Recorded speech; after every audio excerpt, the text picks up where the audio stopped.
Dahil naka 40,000 subscribers na tayo, mamimigay ako ng papremyo sa ating mga maswerteng manonood.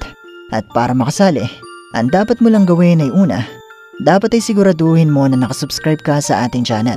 Pangalawa, mag-iwan ka ng like at comment sa video ito. Pangatlo, i-share nyo ang episode na ito sa inyong Facebook wall nang nakapublic.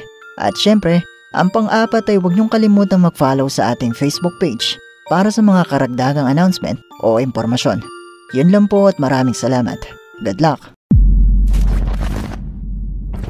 Sina Matt at Andy ng YouTube channel na Finders Beepers History Seekers ay bumisita sa isang abandonadong clinic na ipinasara matapos mapabalita na imbis na alagaan nila ang kanilang mga pasyente ay inaabuso nila ito at minamaltrato.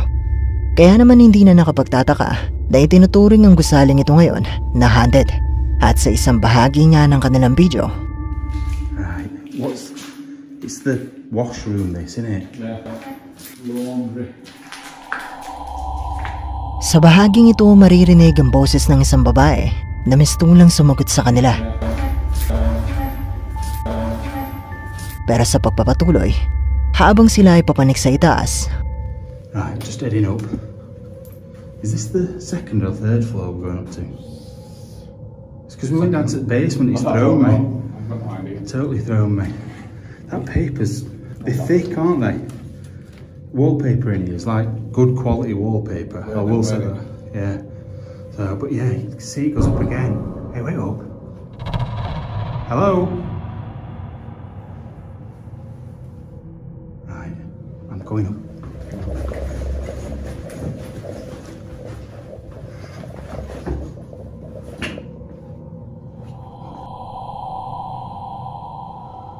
Right, I've gone cold.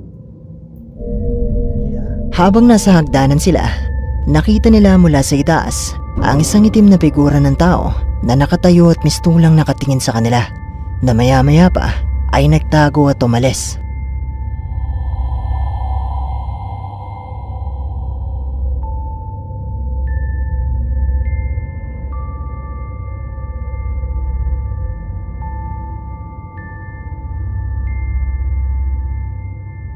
Agad naman pumanik ang dalawa para i-check ang lugar pero wala naman silang nakitang kahit ano.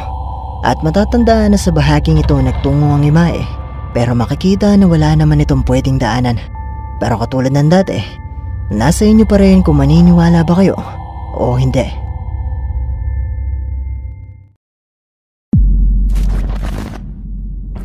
Ang Korean ghost hunter na nagngangalang Yeon Si-won ay bumisita sa isang abandonadong bahay sa Korea na nauna naging lugar para itago at ikulong ang isang tao. Pero kahit pa ang taong ito ay matagal nang pumanaw, ay hindi pa rin di umano makalaya ang kaluluwa nito. At sa pagpasok nga ni Yeon Si-won sa bahay na ito, ay nagumpisa na agad ang mga pagpaparamdam.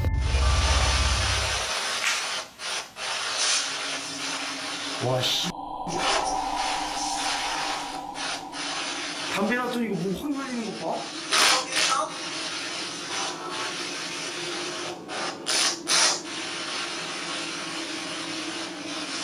야, 수영아 좀 다시 켜볼게.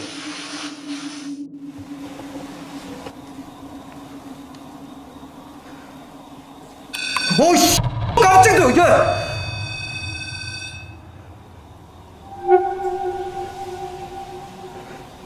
수어 뜨면서 울렸지?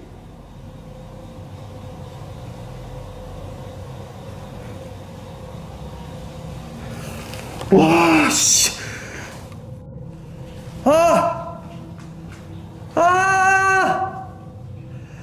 잠깐 그 앞쪽으로 나와줄 수 있어요?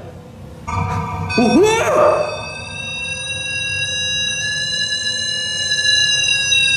어이, 씨.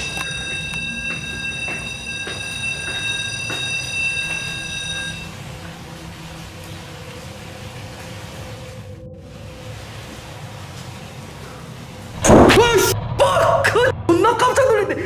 오씨. 아 그래 잠깐만 나 긴장하고 있어서 그랬어. 오.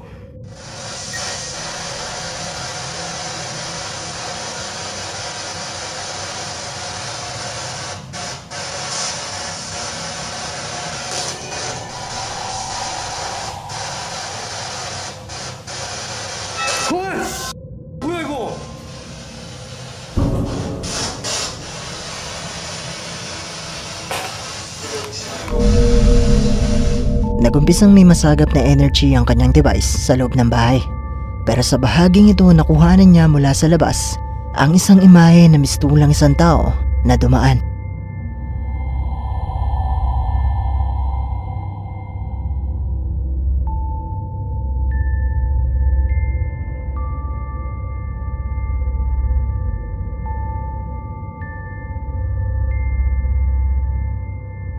Pahiwatig nga kaya ito na may ibang presensya na naroon?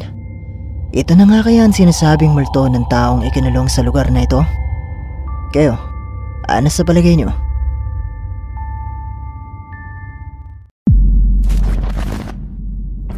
Ang susunod na video ay mula naman kay YouTube user Paranormal Eidolon.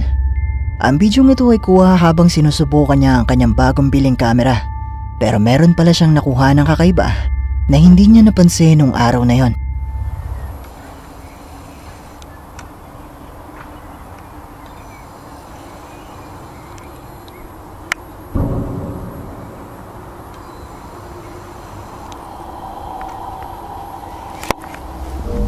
Makikita sa bidyong ito ang isang imahe na mistulang isang tao na mapapansin din na mistulang iginagalaw ang kanyang ulo.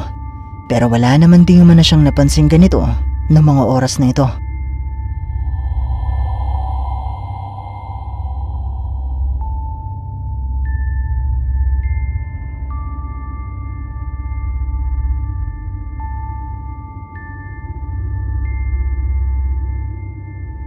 Ayon kay Eidolon, posible na ito di umano ang Grim Reaper na nagpapahiwatig na merong masamang mangyayari.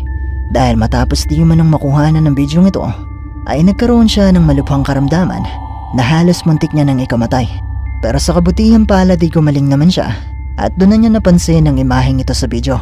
Pero kayo, ano sa tingin niyo ang imaheng ito? Wait.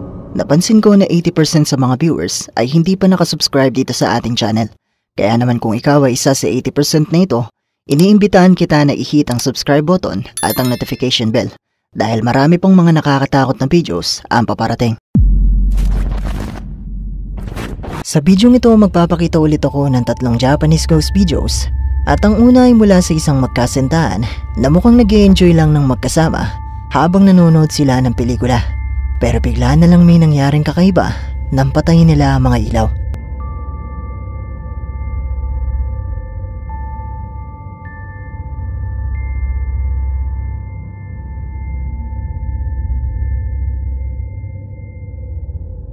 Sa ikalawang clip naman, habang kinukunan ng isang lalaki sa Japan ang isang pugad na nakadikit sa bubong ng isang bahay, ay merong nahagip ang kanyang kamera.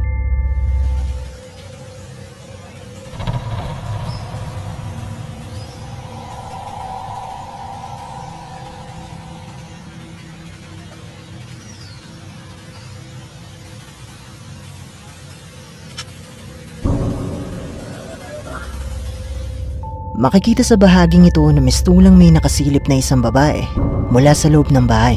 Pero kapansin-pansin nakakaiba ang kulay nito na hindi may tutulad sa mga buhay.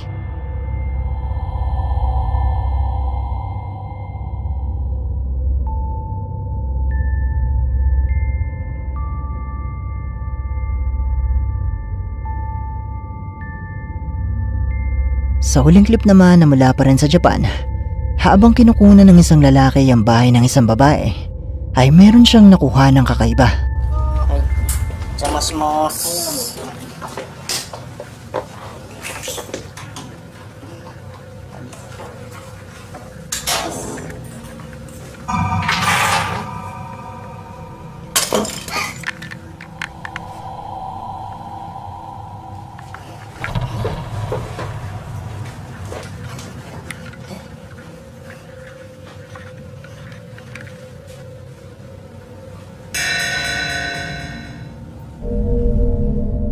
Nakuhanan ng lalaki sa isang kwarto ang isang lalaki na may itim na kasuotan na makalipas lang ang ilang segundo ay bigla na lang naglaho. Pero bago matapos ang bidyong ito ay muling makikita ang lalaki na nakasilip sa kanya.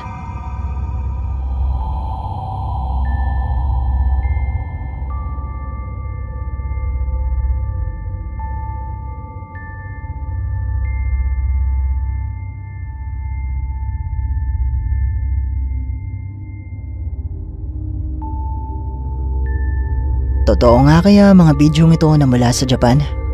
Isa nga kayang multo ang nahagip ng lalaki habang kinukunan niya ang pugat? Posible kaya na isa itong multo ng lalaking dating nakatira sa bahay na ito?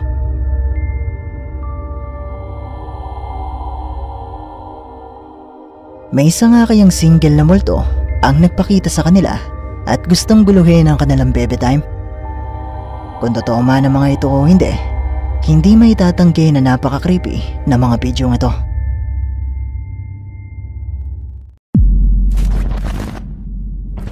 Ang Chinese ghost hunter na may-ari ng YouTube channel na Supernatural Space ay bumisita sa isang abandonadong hotel na minsan na rin niyang napuntahan, na kung saan ay may nakuhanan di umano siyang multo ng isang chef. At kahit ayaw na niyang bumalik sa lugar na ito, ay muli niya itong pinuntahan para pagbigyan ng kanyang mga viewers, at sinubukan niya itong libutin ng live. 粉丝扒蟹小锅。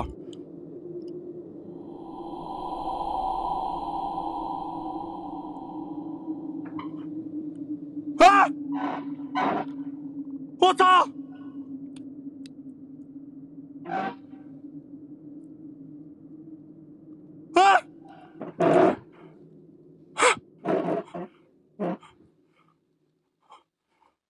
啊！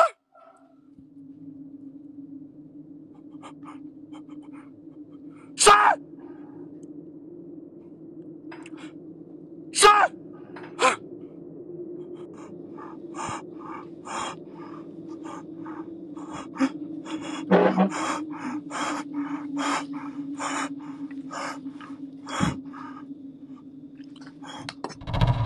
我操你妈的！一砸吧，不然怎么可能会，对吧？啊！ 我操！啊！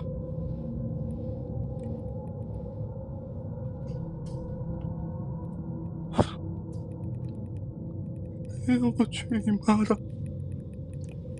这东西怎么动了？啊！没问题，可以。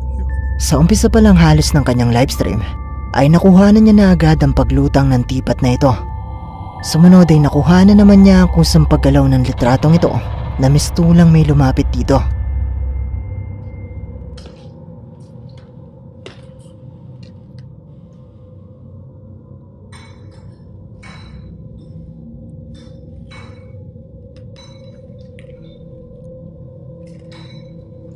什么声音啊？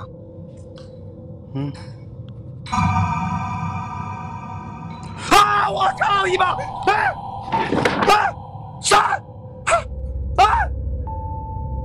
Habang siya ay nasa itaas, nakarinig siya ng tunog ng pinggan at nakita niya mula sa ibaba ang mistulang isang lalaki na may kasuotan na pang chef na kumakain sa lamesa.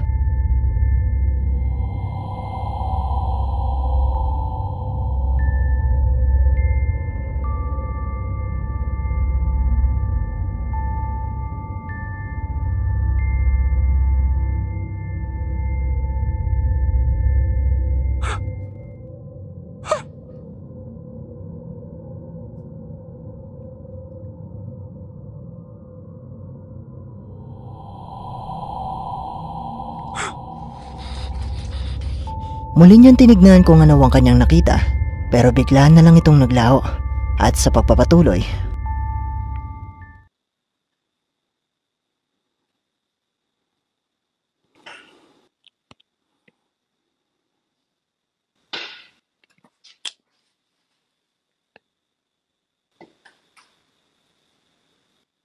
Tingnan ba什么响？这玩意儿。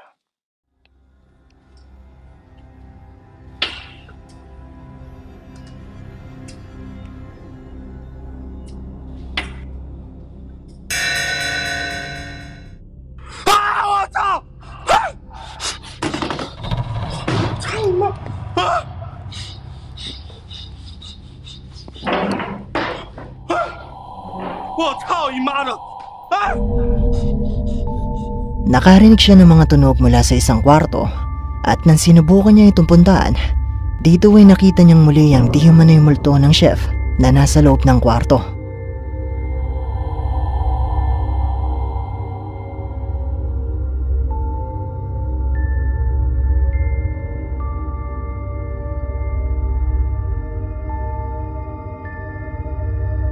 Agad naman yung binuksan ng pintuan ng kwarto pero wala namang tao na naroon.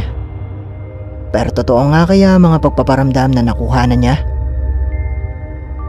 Ito na nga kaya ang sinasabing multo ng chef na minsan na rin niyang nakuhanan dito? Kayo nang bahalang umusga.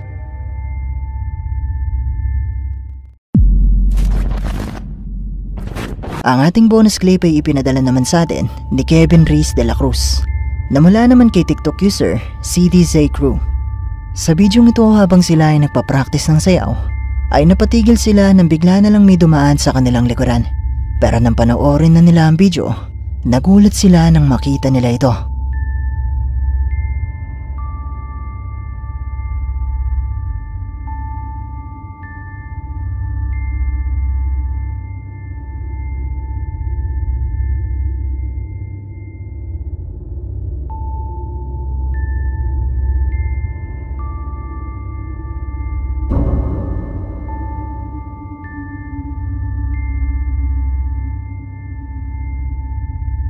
Sa kalagitnaan ng kanilang sayaw, dumaan ang isang lalaki. Pero ang kakaiba dito, ang lalaking ito ay walang ulo. At dito na nagtatapos ang ating video. Kung nagustuhan mo ang video ito, sana ay mag-iwan ka ng like at ng iyong komento. At kung hindi ka pa nakasubscribe sa channel na ito, ay mag-subscribe ka na at i-hit mo na rin ang notification bell para updated ka sa mga bago nating upload. O paano? Paalam mo na sa ngayon at kita-kits na lang sa susunod nating video. Maraming salamat!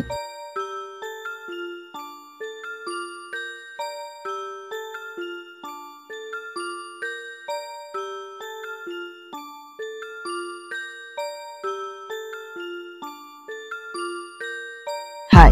Kung meron ka mga videos na pwede nating i-content sa ating munting channel, i-email mo lang ito sa sircripstv@gmail.com o kaya naman na i-PM mo lang ako sa ating Facebook page. Maraming salamat!